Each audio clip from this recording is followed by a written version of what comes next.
So I'm here at the kitchen table with Nick Saltmarsh, who is the co-founder of Hodmedods. So Nick, how did that all begin for you?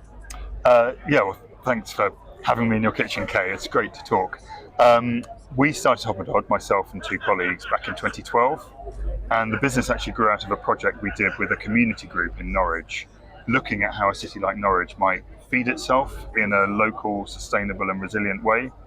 And through that work, looking across the full diet, we realised that there were beans being grown, fava beans in particular, on farms around Norwich, but they weren't eaten in the city at all. And at the same time, we were aware of the amazing benefits that beans have, both on farm as a part of low input, diverse rotations, but also in our diets for health and nutrition. So we thought, why aren't we eating more of this fantastic crop that produces a fantastic food and is grown around us?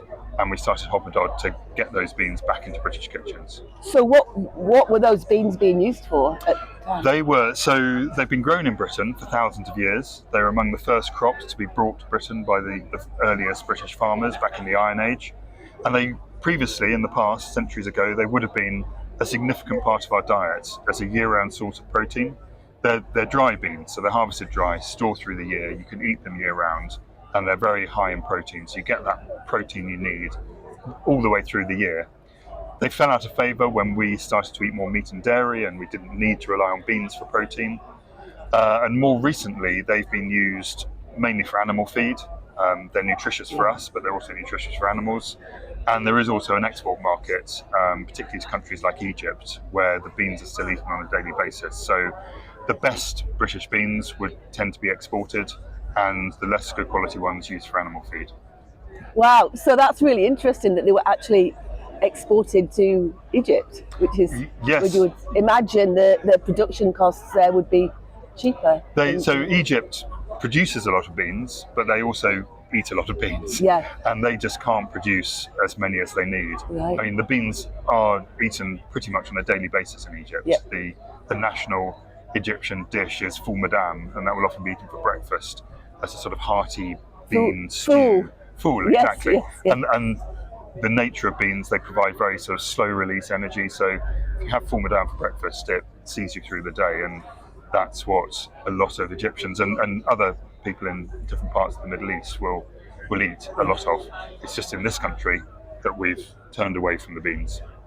And I had a cafe a few years ago, and we used to buy all our pulses from Hodmedods. And I was really surprised that when I first came to you guys that you were able to grow lentils in this country. How did you discover that? Yeah, so lentils haven't been commercially produced in the UK before. And when we started Hodmedod, we very much focused on the pulses, the beans and peas that were already grown here, and worked with farmers to get more of those into kitchens to be eaten as food. But we also realised, in fact, spurred on by conversations with other producers in different parts of Europe, particularly in Sweden, but also in Austria, we realised that there was perhaps potential to grow lentils and also chickpeas, possibly, in the UK. So we did initially some very small-scale trials, really at first on a garden scale, seeing if the crops would grow here. And then we had success with that, and then scaled up to very small-scale farm production, working very closely with Wakelin's agroforestry, who were able to have trial strips in their agroforestry system, and then build the scale as we could see, as we could learn how best to grow the lentils, the best variety choice, when to sow them, how to look after them, but then also see that we were getting reliable yields. And that gave us the confidence to scale up and involve other farmers. And we now have about half a dozen farmers growing lentils on a yearly basis in different parts of Britain, and really getting quite reliable, good yields. So lentils have been a successful new crop that we've introduced. And have you been able to keep up with the demand? Largely. Yeah. It is more expensive producing lentils in the UK, so there is a premium over imported commodity lentils. As we scale up, we hope that we'll have some efficiencies of scale that will allow us to sort of be more competitive on price and really grow the production and the demand hand in hand. But for the most part, we have maintained the supply of lentils. Chickpeas are a different story. They're much more challenging, and we've had much more variation in the yields that we've had from chickpea crops. But you're doing it?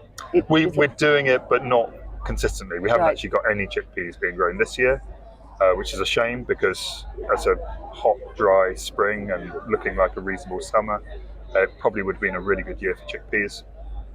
But last year was terrible. So we've given chickpeas a miss this year. We'll come back to them next year and try a few different things to see if we can get a more successful, reliable yield, whatever the weather through the summer. And just going back to the lentils, I believe you've got a dal stall. We have. So here at Groundswell, Yeah. we've collaborated with Spicebox, which is just a company making fantastic fresh dal that's available in retailers. And we've teamed up with them to have a catering van, street food van, selling British-grown dal bowls.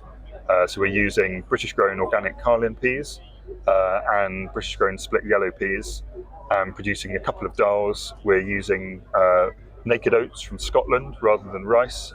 They're a fantastic British alternative to rice, and some other ingredients from the farmers we work with, like pumpkin seeds from Essex as a sort of garnish on the dals. So there's good British-grown dal available here at Groundswell. I'm looking forward to trying it. Yeah, please do. And what are you? Have you got any sessions that you're looking forward to? There's always so many good sessions here at Groundswell.